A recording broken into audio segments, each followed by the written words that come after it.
Dans l'épisode d'aujourd'hui, nous examinons 5 chasseurs dont les expéditions se sont terminées en tragédie.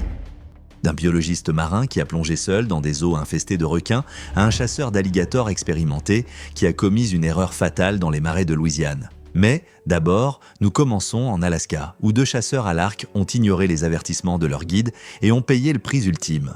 C'était le 15 octobre 2016, lorsque 2 chasseurs se sont aventurés dans la nature sauvage reculée de l'île Kodiak en Alaska. Le terrain accidenté s'étendait à perte de vue avec des fourrés d'aulnes denses et des épicéas de Sitka imposants, créant un labyrinthe de corridors naturels. Un brouillard automnal s'étendait sur le paysage montagneux, réduisant la visibilité à quelques mètres dans certaines zones. La vaste nature sauvage de l'île abritait l'une des plus fortes densités d'ours bruns au monde, faisant de cet endroit un lieu où les humains n'étaient que des visiteurs dans un royaume dominé par d'immenses carnivores. Félix Williams, un contremaître de construction de 34 ans, originaire du Montana, avait rêvé de cette chasse pendant 3 ans, économisant chaque dollar disponible pour l'expédition guidée coûteuse. Connu pour son style de chasse agressif et sa confiance excessive, Félix se spécialisait dans la chasse à l'arc et avait insisté pour chasser à l'arc malgré la disponibilité des fusils, convaincu que son habileté compenserait les risques. Sa réputation pour repousser les limites lui avait valu à la fois respect et inquiétude parmi ses compagnons chasseurs. Son compagnon, Wes Graham, était un comptable de 29 ans du Colorado qui avait une expérience limitée de la chasse au gros gibier, mais des ressources financières assez considérables. Wes avait beaucoup investi dans un équipement de chasse haut de gamme, espérant impressionner son ami plus expérimenté lors de ce qui serait sa première chasse au gibier dangereux. Le duo avait engagé un guide local expérimenté qui les avait avertis à plusieurs reprises au sujet d'un ours mâle massif en particulier qui terrorisait la région. Cet ours légendaire avait chargé d'autres chasseurs à 2 reprises auparavant, montrant une agressivité inhabituelle même pour les standards de Kodiak. Le guide a insisté sur la patience et la précision, soulignant que les ours blessés devenaient extrêmement dangereux et revenaient souvent pour attaquer leurs poursuivants. Félix a rejeté ces avertissements avec une arrogance caractéristique, convaincu que ses compétences en tir à l'arc garantiraient un tir mortel. Les ours bruns de Kodiak comptent de parmi les plus grands prédateurs de la planète, les mâles adultes atteignant des poids dépassant 1200 livres. Ces animaux possèdent une force incroyable, avec des griffes mesurant couramment jusqu'à 4 pouces de long et une force de morsure écrasante.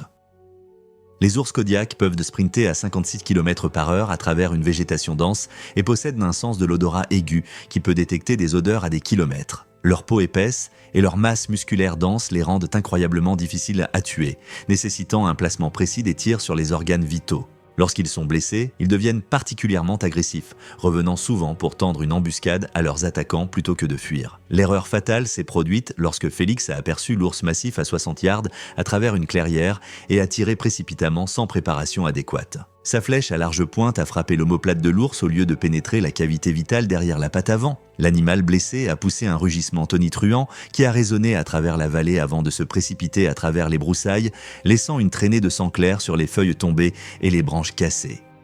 Lorsque Félix a voulu suivre, le guide a refusé, avertissant que poursuivre un ours Kodiak blessé à pied violait ses protocoles de sécurité et les conditions de la chasse. Bien qu'on leur ait dit qu'il abandonnerait l'expédition s'il continuait, les 2 hommes ont choisi de poursuivre seuls l'ours blessé dans les fourrés d'Aulnes. L'ours avait fait demi-tour en utilisant des sentiers de gibier et s'était positionné à seulement 15 yards devant dans la végétation dense, attendant en embuscade. Lorsque Félix et Wes sont entrés dans le fourré en suivant la piste de sang, le prédateur massif a surgi de sa cachette à pleine vitesse. En moins de 2 secondes, il a couvert la distance avec une efficacité terrifiante. Et Félix a réussi à tirer une flèche de plus qui a frappé la poitrine de l'ours. La masse imposante a percuté Félix avec une force dévastatrice, des griffes acérées lacérant son torse. Des griffes de 10 cm ont déchiré sa lourde veste de chasse et sa cage thoracique, perforant instantanément les 2 poumons et provoquant une hémorragie interne massive. Les mâchoires de l'ours se sont refermées sur la tête et le cou de Félix avec une pression écrasante, causant un traumatisme crânien et cervical catastrophique. Wes tendit désespérément la main vers le fusil de gros calibre que le guide avait laissé avec eux contre son meilleur jugement, mais l'ours se tourna vers lui avant qu'il ne puisse l'épauler. Un coup puissant frappa Wes à la cuisse, les griffes ouvrant la région fémorale et causant de graves dommages vasculaires. Alors que Wes tombait à la renverse sur le sol de la forêt, l'ours continuait à lacérer sa poitrine et ses avant-bras pendant près d'1 minute tandis qu'il tentait de lever son fusil. Félix est mort en quelques minutes des suites d'un traumatisme crânien massif et de blessures à la poitrine. Wes a survécu à l'attaque brutale mais a succombé rapidement à la perte de sang due aux vaisseaux fémoraux sectionnés. L'ours est resté dans les environs pendant une période prolongée avant de finalement quitter les lieux. Les Alaska State Troopers ont lancé une enquête approfondie sur l'incident, concluant finalement qu'il s'agissait d'un accident de chasse causé par la poursuite d'un animal dangereux blessé sans suivre les protocoles de sécurité établis. Les familles des hommes ont eu du mal à faire face à cette perte dévastatrice, d'autant plus que l'attaque aurait pu être évitée en suivant des consignes de sécurité de chasse de base. L'incident a mis en lumière les risques extrêmes associés à la chasse à l'arc de grands prédateurs dans la nature impitoyable de l'Alaska et a suscité de nouvelles discussions sur les réglementations de chasse dans les régions à ours. Alors que Félix et Wes ont rencontré leur destin en Alaska, l'étudiante en biologie marine Rosalinda Kane se préparait pour sa propre rencontre mortelle avec l'un des prédateurs les plus redoutés de l'océan au large de la côte californienne. C'était le 22 septembre 2017, lorsqu'une étudiante diplômée en biologie marine se préparait pour ce qui allait devenir sa dernière plongée près des eaux frontalières protégées des îles Farallon au large de la côte californienne. Les eaux entourant cet archipel rocheux étaient connues pour leurs conditions périlleuses, avec de puissants courants, des températures glaciales et une visibilité limitée, créant un environnement difficile même pour les plongeurs expérimentés. Des bancs de brouillard dense traversèrent le Pacifique, réduisant la visibilité de surface à moins de 100 yards. Les eaux riches en nutriments de la région soutenaient d'immenses populations de vie marine, y compris des éléphants de mer, dont les roqueries parsemaient les îles voisines. Ces conditions, qui faisaient de la région un point chaud biologique, attiraient également certains des prédateurs les plus dangereux de l'océan. Rosalinda Kane, une étudiante diplômée en biologie marine de 31 ans à l'Université de Californie à Davis, avait passé des années à étudier le comportement des requins et était considérée comme une experte en plongée libre et en pêche au harpon. Sa thèse portait sur les habitudes alimentaires des requins blancs et elle avait passé des centaines d'heures dans les eaux côtières de Californie. Connue pour repousser les limites de la plongée dans des endroits dangereux, Rosalinda avait confiance en sa capacité à comprendre le comportement des requins et à éviter les rencontres dangereuses.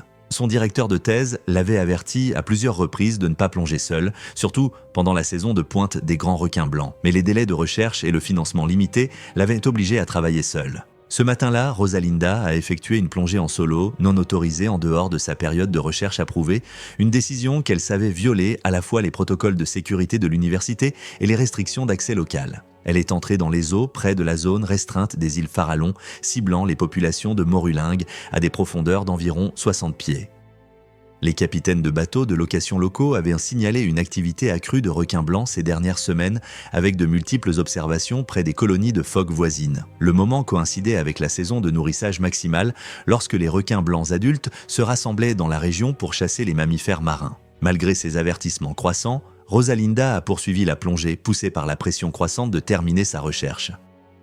Les grands requins blancs sont parmi les prédateurs de sommet les plus redoutables de l'océan, les femelles adultes atteignant des longueurs de 18 pieds ou plus. Ces prédateurs massifs possèdent des rangées de dents dentelées conçues pour couper la chair et les os, combinées à une force de morsure incroyable capable d'écraser de grandes proies. Les grands blancs sont des chasseurs embusqués, utilisant leur puissante queue pour se propulser à des vitesses dépassant 25 miles par heure lorsqu'ils attaquent par en dessous. Leurs sens aigus leur permettent de détecter les champs électriques générés par les poissons en difficulté et l'odeur du sang à de grandes distances. Pendant la saison d'alimentation près des colonies de phoques, ces requins deviennent particulièrement agressifs et territoriaux. L'erreur fatale s'est produite lorsque Rosalinda a harponné avec succès un lingcod de 40 livres à 50 pieds de profondeur près d'un éperon rocheux. Le poisson blessé se débattait violemment sur la pointe de son harpon, créant à la fois une traînée de sang et des signaux de détresse électrique qui se propageaient dans la colonne d'eau. Au lieu de remonter immédiatement à la surface avec sa prise, elle laissait rester en profondeur pour sécuriser correctement le poisson, inconsciente que ces signaux avaient attiré une grande femelle requin blanc. La femelle de 18 pieds s'est approchée par en dessous et par derrière, utilisant l'angle du soleil et la clarté de l'eau pour masquer son approche jusqu'à ce qu'elle soit à portée d'attaque.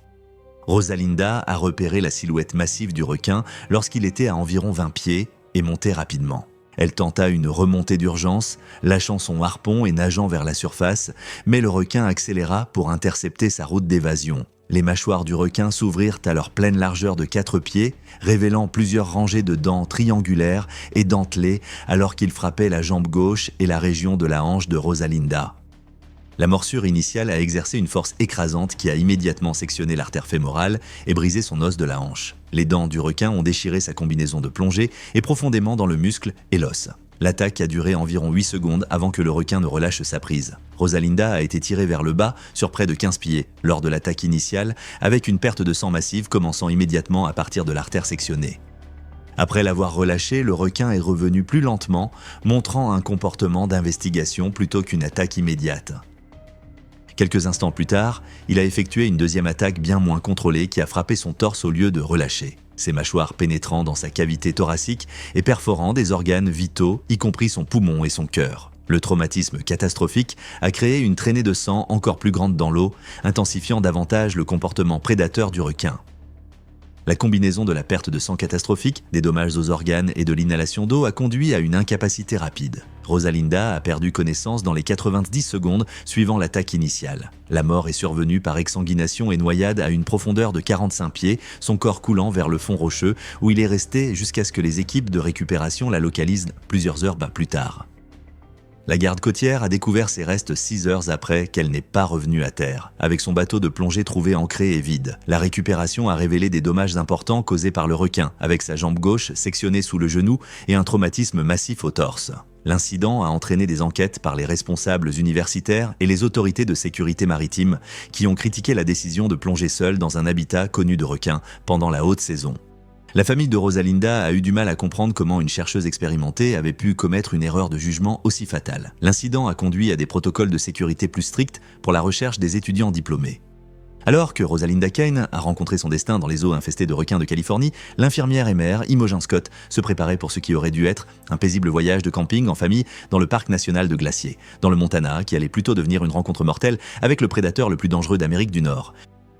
C'était le 12 août 2015 lorsqu'une famille de Seattle est arrivée à un camping isolé dans l'arrière-pays du parc national de Glacier, dans le Montana. La nature sauvage immaculée s'étendait sur des kilomètres dans toutes les directions, avec des sommets imposants, des forêts denses et des ruisseaux cristallins, créant un cadre idéal pour les activités de plein air. Cependant, cet environnement apparemment paisible abritait l'un des prédateurs les plus dangereux d'Amérique du Nord. Les 1500 grizzlies du parc erraient librement à travers l'écosystème, et la fin de l'été marquait la saison de nourrissage maximale alors que les énormes carnivores se préparaient pour l'hibernation hivernale. Imogen Scott, une infirmière de 42 ans de Seattle, avait prévu ce voyage de camping en pleine nature comme un moyen de renouer avec ses enfants après un divorce difficile. Campeuse expérimentée mais nouvelle dans le pays des grizzlies, Imogen était déterminée à prouver son autonomie et à créer des souvenirs positifs pour sa famille. Ses enfants, Emma, 16 ans, et Lucas, 14 ans, avaient une expérience limitée de la nature et comptaient entièrement sur les conseils de leur mère pour les protocoles de sécurité. La famille avait obtenu un permis pour un camping en pleine nature situé à une journée de marche du point de départ le plus proche, bien au-delà des patrouilles régulières des gardes forestiers.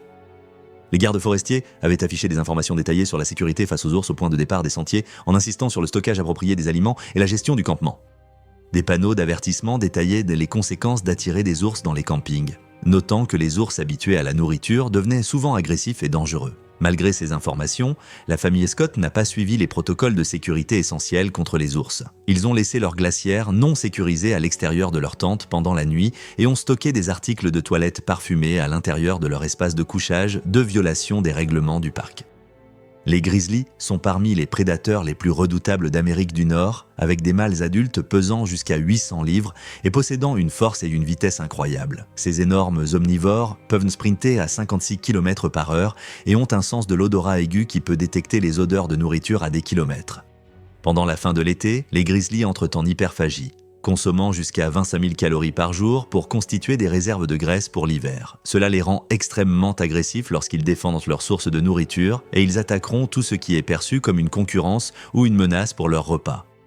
L'erreur fatale s'est produite lorsque la famille a laissé leur glacière contenant des restes de nourriture à l'extérieur de leur tente pendant toute la nuit. Les articles de toilette parfumés à l'intérieur ont créé des attractifs supplémentaires. Vers 5 heures du matin, un grand grizzly mâle a découvert la glacière non sécurisée et a commencé à se nourrir de son contenu à seulement 30 pieds de la tente de la famille. Imogen a été réveillée par les bruits de l'ours fouillant dans leurs provisions et a commis l'erreur critique de quitter la tente pour enquêter. Elle est sortie vêtue seulement de son pyjama et d'une lampe frontale, se retrouvant immédiatement à proximité d'un grizzly de 650 livres qui se nourrissait activement. L'ours a levé sa tête massive et l'a identifié comme une menace potentielle pour sa source de nourriture, déclenchant une réponse défensive immédiate. Le grizzly s'est lancé dans une charge explosive, couvrant la distance en moins de 3 secondes. Imogen se retourna pour courir vers la tente, mais ce mouvement déclencha l'instinct de poursuite de l'ours et intensifia la rencontre. La masse imposante de l'ours la frappa par derrière, la projetant violemment sur le sol rocailleux. L'impact provoqua un traumatisme sévère, mais l'ours commença immédiatement à infliger des dommages supplémentaires avec ses griffes et ses dents. Les griffes acérées lacérèrent son dos et son flanc, créant de profondes lacérations qui sectionnèrent les tissus musculaires et causèrent de multiples fractures à ses côtes et à sa colonne vertébrale. Le poids de l'ours appuyait sur son corps alors qu'il continuait l'assaut. Les mâchoires du grizzly se refermèrent sur la région du cou et de l'épaule d'Imogen, infligeant une morsure écrasante qui causa des dommages catastrophiques aux structures vitales. L'attaque a sectionné des vaisseaux sanguins majeurs dans son cou tout en écrasant simultanément des vertèbres et en endommageant ses voies et ses respiratoires. Ses cris ont résonné à travers le campement, réveillant Emma et Lucas à l'intérieur de la tente, mais les enfants sont restés cachés. La mutilation a duré moins de 30 secondes, mais a causé des blessures catastrophiques. La combinaison d'une perte de sang massive due aux artères sectionnées, d'un traumatisme spinal et de dommages aux voies respiratoires s'est avérée fatale en quelques minutes. La mort a résulté de la blessure vasculaire et du traumatisme au cou. Après avoir tué Imogen, le grizzly est resté dans la zone pendant plusieurs heures, continuant à se nourrir des provisions éparpillées. Emma et Lucas sont restés à l'intérieur de leur tente jusqu'à la pleine lumière du jour, puis sont sortis prudemment et ont parcouru 10 km jusqu'à la station de rangers la plus proche pour signaler l'attaque. Les enquêteurs du service du parc ont conclu qu'il s'agissait d'une tragédie évitable causée par un stockage inapproprié de la nourriture et le non-respect des protocoles de sécurité contre les ours. L'enquête a révélé de multiples violations qui ont directement contribué à attirer l'ours. La famille d'Imogen a eu du mal à surmonter le chagrin, aggravé par le fait que des mesures de sécurité de base auraient pu prévenir l'attaque. L'incident a relancé les discussions sur l'éducation à la sécurité face aux ours dans les parcs nationaux. Les responsables ont souligné que les conflits entre humains et ours étaient presque toujours le résultat d'erreurs humaines plutôt que d'un comportement agressif des ours. La vie d'Imogen Scott s'est tragiquement terminée dans le pays des ours du Montana. Pendant ce temps, sur un tout autre continent, Daphne Thorne était sur le point de découvrir que son coûteux safari de chasse en Afrique deviendrait bien plus dangereux qu'elle ne l'avait jamais imaginé. C'était le 18 juin 2018 lorsqu'un groupe de cadres d'affaires américains est arrivé dans une concession de chasse privée dans la région du Grand Kruger en Afrique du Sud. La vaste savane s'étendait à perte de vue sous le soleil brûlant d'Afrique, avec des acacias épars et des forêts denses de mopanes créant une mosaïque de terrains de chasse. C'était le cœur du pays des grands gibiers, où certains des prédateurs les plus dangereux d'Afrique erraient librement sur des milliers d'acres de nature sauvage intacte. La saison sèche avait concentré la faune autour des sources d'eau restantes, rendant les rencontres avec les animaux plus fréquentes et potentiellement dangereuses.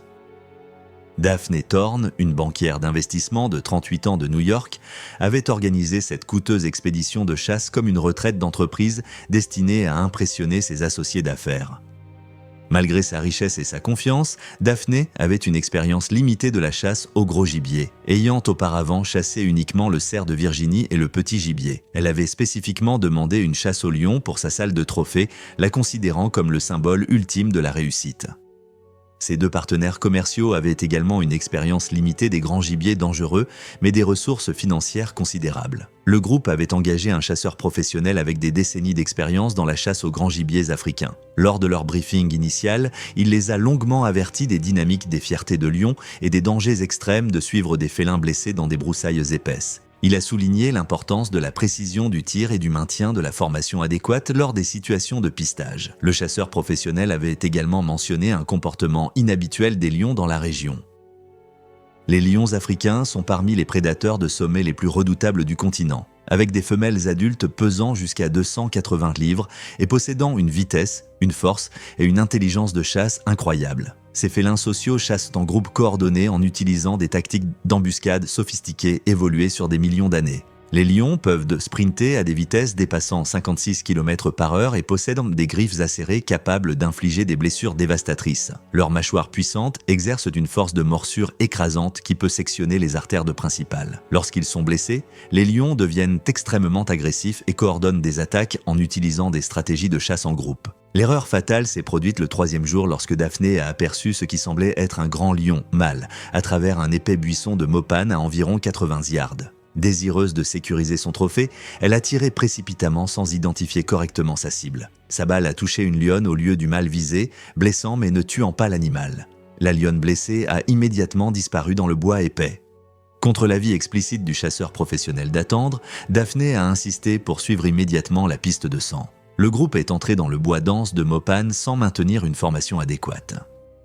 Malgré le fait que le chasseur professionnel prenait la tête, Daphné restait dangereusement proche et sortait à plusieurs reprises de sa position, essayant de garder le contact visuel avec la piste de sang. Cette erreur critique les a placés en danger extrême alors qu'ils se déplaçaient à travers un terrain qui favorisait fortement le prédateur blessé. La lionne blessée avait rejoint au moins 2 autres membres de la troupe qui restaient cachés à proximité. Alors que le groupe de chasse avançait en suivant la piste de sang intermittente, ils marchaient sans le savoir directement dans le piège coordonné. Les lions avaient utilisé leur connaissance supérieure du terrain pour entourer les humains tout en restant complètement dissimulés. L'attaque a commencé lorsque la lionne blessée a chargé depuis le flanc gauche à courte distance, ciblant Daphné comme la source de sa blessure. Le prédateur de 280 livres a frappé Daphné à pleine vitesse, la projetant à 8 pieds en arrière et envoyant son fusil hors de portée. Les puissantes mâchoires de la lionne se refermèrent immédiatement sur la gorge et la région supérieure du cou de Daphné, exerçant une pression écrasante qui sectionna l'artère carotide et écrasa sa trachée. En quelques secondes, une deuxième lionne rejoignit l'attaque, lacérant l'abdomen et la poitrine de Daphné avec des griffes acérées comme des rasoirs. Les griffes de 10 cm ont ouvert des blessures massives qui ont pénétré profondément dans son torse, causant des dommages internes catastrophiques et une perte de sang massive. Les cris de Daphné furent brusquement interrompus lorsque la morsure à la gorge empêcha toute vocalisation et compromit rapidement ses voies respiratoires. L'attaque coordonnée se poursuivit pendant près d'1 minute alors que les 2 lionnes concentraient leur assaut sur les zones vitales de Daphné. Le chasseur professionnel tira plusieurs coups de feu, tuant avec succès la lionne principale attaquante et forçant la seconde à battre en retraite. Cependant, les dégâts étaient déjà faits. Daphné avait subi un traumatisme massif à la gorge qui avait sectionné des vaisseaux sanguins majeurs et complètement détruit ses voies respiratoires. La mort est survenue en 6 minutes en raison de la combinaison d'une perte de sang massive et d'asphyxie. Les autres membres de la troupe se sont retirés plus profondément dans la forêt après l'intervention du chasseur professionnel. Les autorités sud-africaines ont lancé une enquête sur l'incident, concluant finalement qu'il s'agissait d'un accident de chasse causé par le non-respect des protocoles établis pour le gibier dangereux. La famille de Daphné a eu du mal à faire face à la perte, d'autant plus que la tragédie aurait pu être évitée en suivant des consignes de sécurité de chasse de base. L'incident a suscité des discussions au sein de la communauté des chasseurs professionnels sur l'éducation des clients et l'application des mesures de sécurité. Alors que la vie de Daphné Thorne se terminait tragiquement dans la nature africaine, loin de là, dans les marécages de Louisiane, le chasseur de crocodiles expérimenté Byron Vance s'apprêtait à affronter sa propre confrontation mortelle avec un énorme prédateur reptilien caché sous les eaux troubles. C'était le 14 septembre 2016, lorsqu'un chasseur d'alligators expérimenté s'est aventuré au cœur du bassin de l'Atchafalaya, en Louisiane, l'un des marécages les plus vastes et dangereux d'Amérique. Le vaste écosystème de zones humides s'étendait sur des kilomètres dans toutes les directions, avec des cyprès chauves imposants drapés de mousse espagnole, créant une voûte semblable à une cathédrale au-dessus des eaux sombres et tanniques. Des canaux étroits serpentaient à travers une végétation dense, créant un labyrinthe de voies navigables où la visibilité était limitée et le danger se cachait sous la surface. La saison de reproduction printanière était arrivée, rendant la population massive d'alligators du bassin plus agressive et territoriale.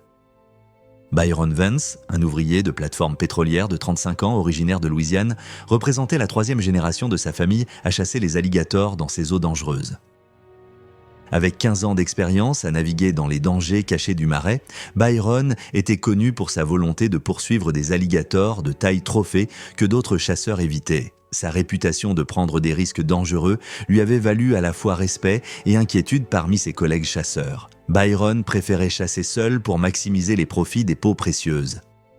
Depuis 3 semaines, Byron traquait un légendaire alligator mâle de 14 pieds qui avait échappé à la capture de plusieurs chasseurs pendant plusieurs saisons. Les chasseurs locaux l'avaient averti à plusieurs reprises de la taille inhabituelle et du comportement agressif de cet animal en particulier, notant que les tentatives précédentes pour le capturer avaient failli mal tourner. Le reptile massif avait acquis une réputation redoutable pour avoir attaqué des bateaux et affiché un comportement territorial bien au-delà des normes habituelles. Malgré ces avertissements, Byron restait déterminé à remporter ce trophée ultime. Les alligators américains sont parmi les prédateurs aquatiques les plus redoutables d'Amérique du Nord, avec de grands mâles atteignant des longueurs dépassant 14 pieds et des poids approchant 1000 livres. Ces reptiles anciens possèdent une force de morsure incroyable et des réflexes fulgurants. Les alligators sont parfaitement adaptés à leur environnement aquatique, capables de poussées explosives de vitesse à la fois dans l'eau et sur terre. Leurs puissantes queues servent à la fois de propulsion et d'armes, tandis que leurs mâchoires massives contiennent des rangées de dents acérées conçues pour saisir et écraser leur proie. Pendant la saison de reproduction, les alligators mâles deviennent extrêmement territoriaux et agressifs. L'erreur fatale s'est produite lorsque Byron a aperçu le mâle massif de 14 pieds se prélassant dans l'eau peu profonde près des racines de cyprès. Au lieu d'utiliser des techniques d'appâtage appropriées, il a décidé d'approcher l'animal directement dans une eau de 3 pieds de profondeur. Byron a tiré un seul coup de calibre 22 visant la tête de l'alligator, mais la balle a frappé à un angle et n'a pas réussi à pénétrer l'épais os du crâne. L'alligator blessé a immédiatement glissé de la berge boueuse dans l'eau trouble et a disparu sous la surface. Contre tous les protocoles de sécurité, Byron s'est aventuré à 20 pieds dans le marais pour chercher l'animal blessé. L'eau sombre rendait la visibilité pratiquement impossible, tandis que les troncs submergés créaient de nombreux abris pour le prédateur blessé. Byron avançait lentement dans l'eau jusqu'à la poitrine, ignorant que l'alligator s'était positionné directement sous lui. L'alligator de 800 livres a surgi de l'eau avec une force explosive, projetant son corps massif vers le haut à une vitesse incroyable. L'attaque surprise prit Byron complètement au dépourvu lorsque les mâchoires du prédateur se refermèrent sur sa cuisse avec une force écrasante. La morsure initiale a immédiatement sectionné l'artère fémorale et brisé le fémur, causant un traumatisme massif et une perte de sang instantanée. L'alligator a immédiatement initié son célèbre roulé de la mort, tournant violemment dans l'eau tout en maintenant sa prise sur la jambe de Byron. La rotation puissante a continué pendant 45 secondes, déboîtant ses articulations de la hanche et de l'épaule tout en causant des fractures supplémentaires. Byron a été tiré sous l'eau à plusieurs reprises pendant le mouvement de rotation, le forçant à inhaler de l'eau de marais. La prise de l'alligator s'est déplacée vers le torse de Byron, ses mâchoires massives écrasant 3 côtes et perforant son poumon. La puissante queue du reptile a frappé à plusieurs reprises le corps de Byron, causant un traumatisme contondant sévère. Chaque impact le poussait plus profondément sous l'eau, rendant la respiration impossible et accélérant sa noyade. L'attaque a duré plus de 3 minutes. La mort a résulté de la combinaison d'une perte de sang massive due à la section de l'artère fémorale, de la noyade causée par les immersions répétées et de blessures internes catastrophiques dues à la force de morsure écrasante et au traumatisme du roulé mortel. Suivant un comportement typique, le reptile massif a caché le corps de Byron sous l'eau, sous un tronc de cyprès tombé. L'animal est resté dans la zone pendant plusieurs jours, défendant sa proie des charognards. La faune et la pêche de la Louisiane ont lancé une opération de recherche lorsque Byron n'est pas revenu. Les équipes de recherche ont découvert son bateau abandonné dans les 24 heures après qu'il n'ait pas donné signe de vie, ce qui a conduit à la récupération de ses restes coincés sous le tronc de cyprès. L'état du corps a confirmé la mort par attaque d'alligator. L'incident a suscité des discussions sur les protocoles de sécurité pour la chasse à l'alligator. La famille de Byron a eu du mal à faire face à la perte, surtout compte tenu de son expérience étendue. Les responsables de la faune ont souligné que les attaques d'alligators restaient extrêmement rares, mais ont noté que poursuivre des animaux blessés augmentait considérablement le risque. Merci d'avoir regardé, vous voulez en voir plus ? Cliquez sur votre écran maintenant